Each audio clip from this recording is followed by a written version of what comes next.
ഒരു തലമുറയോട് മുഴുവൻ പോയി MDMA അടിക്കാൻ പറഞ്ഞതിനൊക്കെ പ്രകൃതി നിങ്ങൾക്ക് നൽകിയ ഒരു ശിക്ഷയായിരുന്നു ആ ഒരു ബ്രേക്കപ്പ്.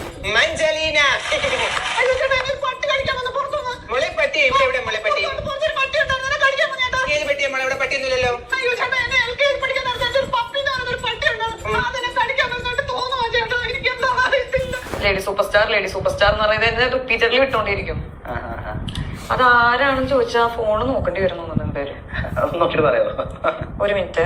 ലേഡി സൂപ്പർ സ്റ്റാർ എന്ന് പറഞ്ഞ ആള്. പിന്നെ അതൊക്കെ കൊണ്ട് തന്നെ എനിക്ക് അഞ്ജലീനയോട് ഒറ്റ കാര്യമേ ചോദിക്കാനുള്ളൂ. അന്ന് നിങ്ങളുടെ കാമുകൻ നിങ്ങളെ ഇട്ടിട്ട് പോയത് കർമ്മയായിരുന്നോ? ഞാൻ ഇവനീഷിനെ ഇത്ര ആത്മാർത്ഥമായിട്ട് ഇഷ്ടപ്പെട്ടതാ എന്റെ ലൈഫില്. ഈശ്വര സത്യന്റെ ലൈഫിൽ നമ്മൾ സംസാരിക്കാൻ പോകുന്നത് സോഷ്യൽ മീഡിയയിൽ എല്ലാവരും സ്ഥിരമായിട്ട് ഉപയോഗിക്കുന്ന ഒരു വാക്കിനെ കുറിച്ചാണ്, കർമ്മ. കൂടുതൽ കൃത്യമായിട്ട് പറഞ്ഞാൽ ഈ കർമ്മയെക്കുറിച്ച് സംസാരിക്കാൻ യഥാർത്ഥത്തിൽ ആർക്കാണ് യോഗ്യത ഉള്ളത്? നമ്മുടെ ഇന്നത്തെ കാലത്തുള്ള ആൾക്കാരുടെ കാപട്യം എത്രത്തോളം ഉണ്ടെന്ന് തുറന്നു കാണിക്കുന്ന ഒന്നാണ് നമ്മളിന്ന് സംസാരിക്കാൻ പോകുന്നത്. ഈ കഴിഞ്ഞ ദിവസം എൻ്റെ ശ്രദ്ധയിൽപ്പെട്ട ഒരു പോസ്റ്റ് ഉണ്ട്. ബിഗ് ബോസ് മലയാളത്തിലൂടെയും പിന്നെ കുറച്ച് ഇന്റർവ്യൂസിലൂടെയൊക്കെ ശ്രദ്ധേയായ അഞ്ജലീന മരിയ പങ്കുവെച്ച ഒരു ഇൻസ്റ്റഗ്രാം സ്റ്റോറിയാണത്. അഞ്ജലീന ഈ പോസ്റ്റ് ഇട്ടിരിക്കുന്നത് പ്രശസ്ത യൂട്യൂബറും കണ്ടന്റ് ക്രിയേറ്ററുമായ അഖിൽ NRDയെ ലക്ഷ്യമാക്കിയാണ്. ആ പോസ്റ്റിന്റെ രത്ന ചുരുക്കം എന്താണെന്ന് വെച്ചാൽ, എന്നോട് ചെയ്ത ചതിയാണ് നീ ഇപ്പോൾ അനുഭവിക്കുന്നത് എന്നാണ്. ഇതാണ് കർമ്മയെന്നും. അതായത് അഖിൽ NRD നിലവിൽ തന്റെ വ്യക്തി ജീവിതത്തിലും ദാമ്പത്യ ജീവിതത്തിലുമൊക്കെ വലിയ ചില പ്രതിസന്ധിയിലൂടെയാണ് കടന്നു പോകുന്നത്. അഖിലിന്റെ വ്യക്തിപരമായ സങ്കടങ്ങളെ കർമ്മ എന്ന് പേരിട്ട് ആഘോഷിക്കാൻ അഞ്ജലീന തീരുമാനിച്ചു. മുമ്പ് അഖിൽ അഞ്ജലീനെ ദ്രോഹിച്ചതിനുള്ള ദൈവത്തിന്റെ ശിക്ഷയാണിതെന്നാണ് അവരുടെ വാദം. പക്ഷെ ഇത് കണ്ടപ്പോൾ ഞാൻ ചിന്തിച്ചത് മറ്റൊന്നാണ്. യഥാർത്ഥത്തിൽ അഖിൽ അവരോട് എന്ത് തെറ്റാണ് ചെയ്തത്? മറ്റുള്ളവരെ വിഡ്ഢികളാക്കി കർമ്മയെക്കുറിച്ച് ക്ലാസ് എടുക്കാൻ മാത്രം ഇവക്കൊക്കെ എന്ത് യോഗ്യതയാണ് ഉള്ളത്? ഈ അഞ്ജലീന മരിയയ്ക്ക് എന്ത് യോഗ്യതയാണ് ഉള്ളത്? MDMA അടിക്കുന്നതൊക്കെ ഒരു യോഗ്യതയായിട്ട് ഇപ്പോൾ കണക്കാക്കി തുടങ്ങിയോ? അവർക്ക് യാതൊരു യോഗ്യതയുമില്ല. അത് തെളിയിക്കുന്ന കൃത്യമായ തെളിവുകൾ ഞാൻ നിങ്ങൾക്ക് തരാം.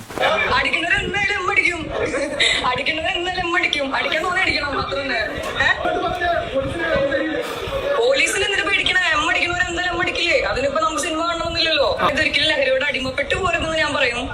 ട്രൈ ചെയ്ത് നോക്കണമെങ്കിൽ കുഴപ്പമൊന്നുമില്ല. എനിക്ക് പഠിക്കുന്നത് എന്തെല്ലാം അടിക്കില്ല, സിനിമ കാണുന്നതില്ല. അതെ, അടിക്കുന്നവരെ അടിക്കുക, അല്ലാതെ സിനിമ കണ്ടിട്ട് തന്നെ അടിക്കണമെന്ന് ഞാൻ പറയില്ല.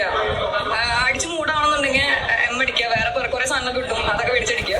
നമ്മുടെ കയ്യിൽ ഇന്റർനെറ്റ് ഉണ്ട്. അതിലൊന്ന് തപ്പി നോക്കിയാൽ ഇവരുടെ പഴയ വീഡിയോസും ഇന്റർവ്യൂസും ഒക്കെ നമുക്ക് സുലഭമായി കിട്ടും. കുറച്ച് വീഡിയോസ് ഞാൻ എടുത്തു വെച്ചിട്ടുണ്ട്. നമുക്കെന്തായാലും ഇവരുടെ പഴയ കാലത്തേക്കൊന്ന് തിരിഞ്ഞു നോക്കാം. നിൽക്കുന്ന ആളുടെ സൈഡ് മാത്രമേ അറിയുള്ളൂ. എന്റെ സൈഡ് എന്താണെന്ന് ആരും കേട്ടിട്ടില്ല, ഞാൻ പറഞ്ഞിട്ടുമില്ല. പക്ഷെ എനിക്കിപ്പൊ പറയണം, കാരണം അത്രയും ഞാൻ സഫർ ചെയ്തിട്ടുണ്ട്. എല്ലാത്തിനോടും ഒരു പോയിന്റ് ഉണ്ടാവുമല്ലോ, ആ പോയിന്റിലാണ് ഞാനിപ്പോ നിൽക്കുന്നത്. അത്രയധികം ഞാൻ സഫോക്കേറ്റ് ചെയ്യുന്നുണ്ട്. ഇല്ലാത്ത കുറ്റങ്ങൾ എന്റെ തലയെ കൊണ്ടിടാം, മറ്റുള്ളവർക്ക് കുറെ ഹേറ്റഡ് കിട്ടുക. എന്റെ അഞ്ജലീന ഇപ്പോൾ കാണിക്കുന്ന ധാർമ്മിക രോക്ഷത്തിന്റെ കാപട്യം മനസ്സിലാക്കണമെങ്കിൽ നാം കൃത്യമായിട്ട് 3 വർഷം പിന്നോട്ട് പോകണം. അതായത് ഒമർ ലുലു സംവിധാനം ചെയ്ത നല്ല സമയം എന്ന് പറയുന്ന സിനിമയുടെ റിലീസാകുന്ന സമയം. പിന്നെ യുവതലമുറയും ലഹരി ഉപയോഗത്തെയും മഹത്വവൽക്കരിക്കുന്നു എന്ന പേരിൽ ആ സിനിമ വലിയ വിവാദങ്ങൾ ഉണ്ടാക്കിയിരുന്നു. എന്നാൽ ആ സിനിമയേക്കാൾ വലിയ വിവാദമായത് ആ ചിത്രത്തിലെ ഒരു യുവനടി നൽകിയ ഒരു പ്രൊമോഷണൽ ഇന്റർവ്യൂ ആണ്. ആ സമയത്ത് 18 വയസ്സ് മാത്രം പ്രായമുണ്ടായിരുന്ന അഞ്ജലീന മരിയ. നിങ്ങളിതൊന്ന് കേട്ടു നോക്ക്.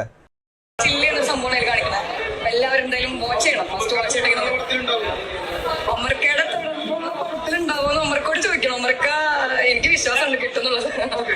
അല്ല, നമ്മുടെ സിനിമ കണ്ടിട്ടാണ് എക്സൈസുകാർ കേസ് എടുക്കുന്നതിൽ എനിക്കൊരു അർത്ഥം തോന്നിയിട്ടില്ല. കാരണം നമ്മുടെ സിനിമ കണ്ടിട്ട് വേണോ നമുക്ക് ആൾക്കാർക്ക് എല്ലാവരും പഠിക്കുന്നൊക്കെ 500 പേരെ ഒരു ദിവസം കഞ്ചാവിനോ അതിനൊക്കെ പിടിക്കുന്നുണ്ട്. അതൊക്കെ നമ്മുടെ സിനിമ കണ്ടിട്ടില്ലല്ലോ. അവർക്ക് അവരുടെ ഇഷ്ടത്തിൽ അവർ ജീവിക്കണം. പല സ്ഥലത്തും ബാംഗ്ലൂരൊക്കെ കൂടുതലും ഇങ്ങനത്തെ മയക്കുമരുന്നൊക്കെ യൂസ് ചെയ്യുന്നുണ്ട്. ഇഷ്ടംപോലെ പേര് ഞാൻ തന്നെ കണ്ടിട്ട് ഒരുപാട് പേര് നമുക്ക് ഈ സാധനം യൂസ് ചെയ്യുന്ന ആൾക്കാരാണ്. ഇതെനിക്ക് അത്രയും വലിയ കുത്തിരിട്ട് തോന്നിയിട്ടില്ല. സിനിമ കണ്ടിട്ട് വേണം നമുക്ക് മയക്കുമരുന്ന് യൂസ് ചെയ്യണം. ഈ സിനിമ കണ്ടിട്ടാണ് അല്ലെങ്കിൽ ഇത് മറ്റൊരു പ്രചോദനമാവുന്നൊന്നും എനിക്ക് ഒരിക്കലും തിരിയുന്നിട്ടില്ല. അടിക്കുന്നവർ എപ്പോഴായാലും അടിക്കും. അതെ, അതാണ് അതിന്റെ ഒരു പവർ. അടിക്കുന്നവർ എന്തായാലും അടിക്കും, അടിക്കുന്നവർ എന്തായാലും അടിക്കും. അടിക്കാൻ തോന്നി അടിക്കണം, അത്ര തന്നെ. പോലീസിൽ എന്തിനു പേടിക്കണ? അടിക്കുന്നവർ എന്തായാലും അടിക്കില്ലേ? അതിനിപ്പോ നമുക്ക് സിനിമ കാണണമെന്നില്ലല്ലോ. അടിക്കുന്ന തോന്നണെങ്കിൽ ഫുൾ ഓൺ ആയിട്ട് ഇരിക്കുന്നുണ്ടെങ്കിൽ അടിക്കുന്നവർ അടിക്കും, അടിക്കുന്നത് ചെയ്യും. ആര്? ഞാനാ?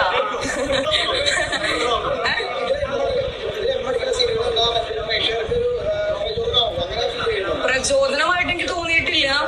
മേ ബി ചിലപ്പോൾ അത് അടിച്ച് നമ്മൾ വേറെ ഓൺ ആയിട്ടിരിക്കുന്ന ഒരു മൂഡ് സ്റ്റേജ് ആയതുകൊണ്ട് തന്നെ ചിലപ്പോൾ കാണുമ്പോൾ മറ്റുള്ളവർക്ക് തോന്നും ഒന്ന് അടിച്ച് നോക്കിയാലോ എന്നൊക്കെ തോന്നും. ഇതൊരിക്കലും ലഹരിയോട് അടിമപ്പെട്ട് പോരുമെന്ന് ഞാൻ പറയും. ട്രൈ ചെയ്ത് നോക്കണമെങ്കിൽ കുഴപ്പമൊന്നുമില്ല. എനിക്ക് പഠിക്കുന്നത് എന്തെല്ലാം അടിക്കില്ല, സിനിമ കാണുന്നതില്ല. അതെ, എം അടിക്കണോ എം അടിക്കുക, അല്ലാതെ സിനിമ കണ്ടിട്ട് തന്നെ എം അടിക്കണമെന്ന് ഞാൻ പറയില്ല. അടിച്ച് മൂടാണെന്നുണ്ടെങ്കിൽ എം അടിക്കുക, വേറെ കുറെ സാധനങ്ങൾ കിട്ടും, അതൊക്കെ മേടിച്ചടിക്കുക. 18 വയസ്സുള്ള കുട്ടി ക്യാമറയ്ക്ക് മുന്നിലിരുന്ന MDMA എന്ന മാരകമായ സിന്തറ്റിക് ലഹരി ഉപയോഗിക്കുന്നതിനെ കുറിച്ച് വളരെ കൂളായി ന്യായീകരിക്കുകയാണ്. അവർ പച്ചയ്ക്ക് പറയുന്നുണ്ടോ മൂടുണ്ടെങ്കിൽ എന്ത് എമ്മും അടിക്കുമെന്ന്. ലഹരി ഉപയോഗിക്കാൻ താല്പര്യമുള്ളവർ അത് അടിക്കുക തന്നെ ചെയ്യുമെന്നും അതിലൊരു തെറ്റും കാണുന്നില്ല എന്നാണ് ഇവൾ പറയുന്നത്. ജനങ്ങളുടെ പ്രതികരണം വളരെ രൂക്ഷമായിരുന്നു അന്നൊക്കെ. യുവാക്കളോട് മാരകമായ ലഹരി ഉപയോഗിക്കാൻ ഒരു 18കാരി പരസ്യമായി ആവശ്യപ്പെടുന്നു. എക്സൈസ് വകുപ്പ് ഇതിൽ ഇടപെട്ടു, കേസുകൾ ഫയൽ ചെയ്തു. ഇന്റർനെറ്റ് ഒന്നടങ്കം അവൾക്കെതിരെ തിരിഞ്ഞു. അവർ വലിയ രീതിയിൽ ട്രോൾ ചെയ്യപ്പെട്ടു. വഴിതെറ്റിയ ഒരു തലമുറയെ പ്രതിനിധാനം ചെയ്യുന്ന ഒരു വക്താവായിട്ട് അവളെ പലരും കണ്ടു. അന്ന് ആ ഒരു അപകടകരമായ പ്രസ്താവനയ്ക്കെതിരെ പ്രതികരിച്ച ആയിരക്കണക്കിന് ആളുകളിൽ ഒരാളായിരുന്നു അഖിൽ NRD. ഒരു യൂട്യൂബർ ചെയ്യേണ്ട കടമ തന്നെയാണ് അവിടെ ചെയ്തത്. അവളുടെ ആ ഒരു പ്രസ്താവനയെ വളരെ കൃത്യമായിട്ട് തന്നെ വിമർശിച്ചുകൊണ്ട് ഒരു വീഡിയോ അങ്ങ് ചെയ്തു.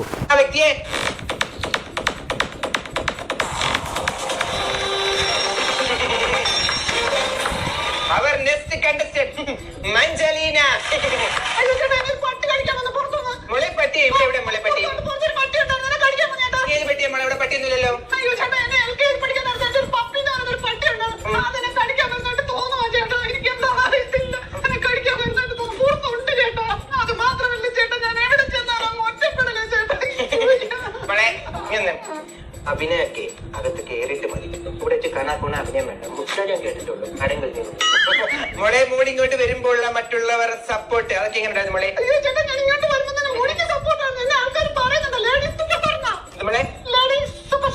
അഖിൽ അവളുടെ വ്യക്തി ജീവിതത്തെയോ കുടുംബത്തെയോ ഒന്നും അധിക്ഷേപിച്ചുകൊണ്ട് ഒരക്ഷരം പോലും അതിൽ പറഞ്ഞിട്ടില്ല.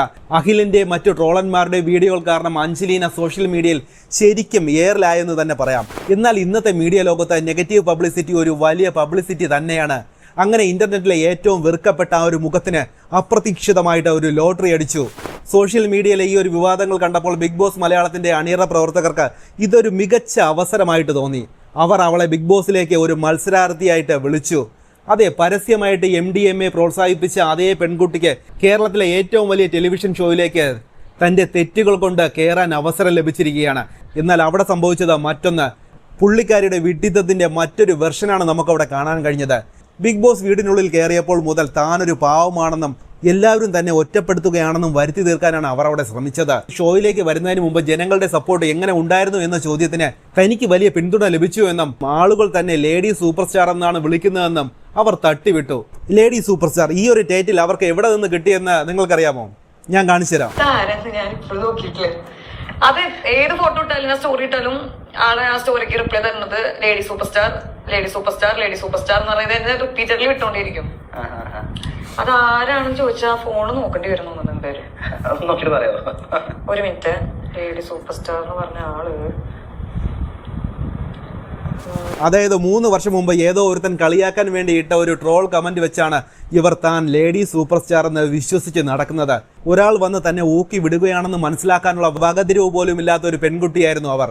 ഇതിനെയൊക്കെയാണ് അഖിൽ NRD തന്റെ വീഡിയോയിലൂടെ ചൂണ്ടിക്കാണിച്ചത്. ഇപ്പോൾ നിങ്ങൾക്ക് കാര്യം മനസ്സിലായില്ലേ? പിന്നെ പുള്ളിക്കാരി ബിഗ് ബോസിൽ കയറിയ ഉടനെ തന്നെ അടി ഉണ്ടാക്കുകയും നാടകം കളിക്കുകയും ചെയ്തു. ഇവരുടെ തനി നിറം പ്രേക്ഷകർക്ക് വേഗത്തിൽ തന്നെ തിരിച്ചറിയാനും കഴിഞ്ഞു. അധികം വൈകാതെ, അതായത് 2ാം ആഴ്ചയിൽ തന്നെ പുള്ളിക്കാരി അവിടെ നിന്ന് പുറത്താവുകയും ചെയ്തു. അവർ പറഞ്ഞ ടൈമിൽ ഓൺ ചെയ്തവർ ആ സ്പോട്ടിൽ ഞാൻ ഫസ്റ്റ് വിളിക്കുന്ന ഷുപ്പുട്ടനാണ്.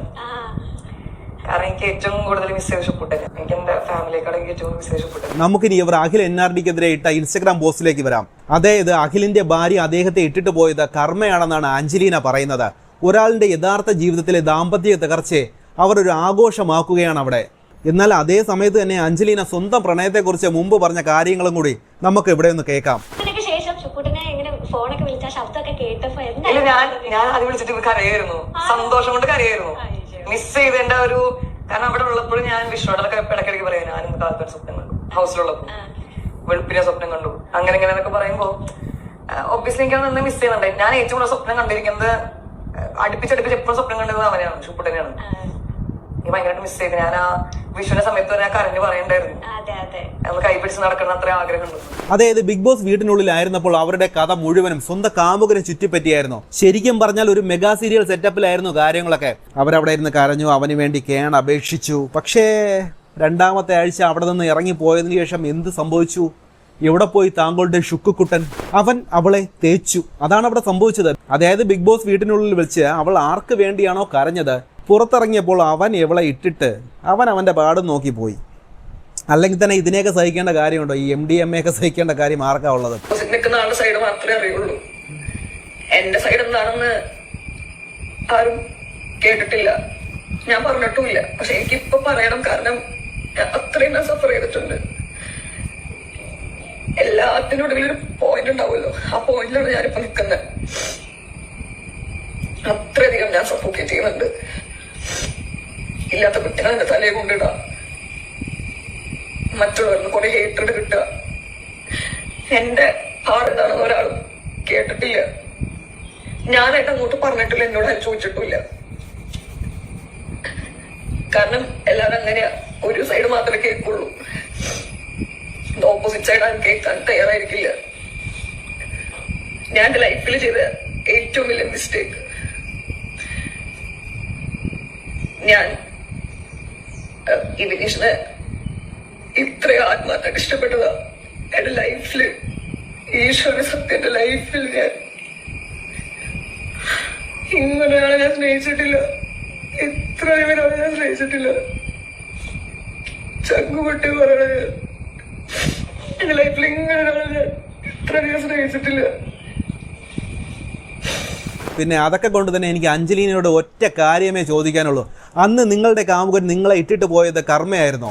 ഒരു തലമുറയോട് മുഴുവൻ പോയി MDMA അടിക്കാൻ പറഞ്ഞതിനൊക്കെ പ്രകൃതി നിങ്ങൾക്ക് നൽകിയ ഒരു ശിക്ഷയായിരുന്നു ആ ഒരു ബ്രേക്കപ്പ്. ഇന്ന് നിങ്ങളൊരു വ്യക്തിയുടെ ദാമ്പത്യ ജീവിതം തകർന്നപ്പോൾ നിങ്ങളത് കർമ്മയാണെന്നും പറഞ്ഞ് തള്ളാൻ നിങ്ങൾക്ക് എന്ത് യോഗ്യതയാണുള്ളത്? അഖിൽ നിങ്ങളെ വ്യക്തിപരമായിട്ട് ചതിച്ചിട്ടില്ല. അയാൾ ഒരു കണ്ടന്റ് ക്രിയേറ്റർ എന്ന നിലയിൽ തെറ്റായ സന്ദേശം നൽകിയ നിങ്ങളെ വിമർശിക്കുക മാത്രമാണ് അവിടെ ചെയ്തത്.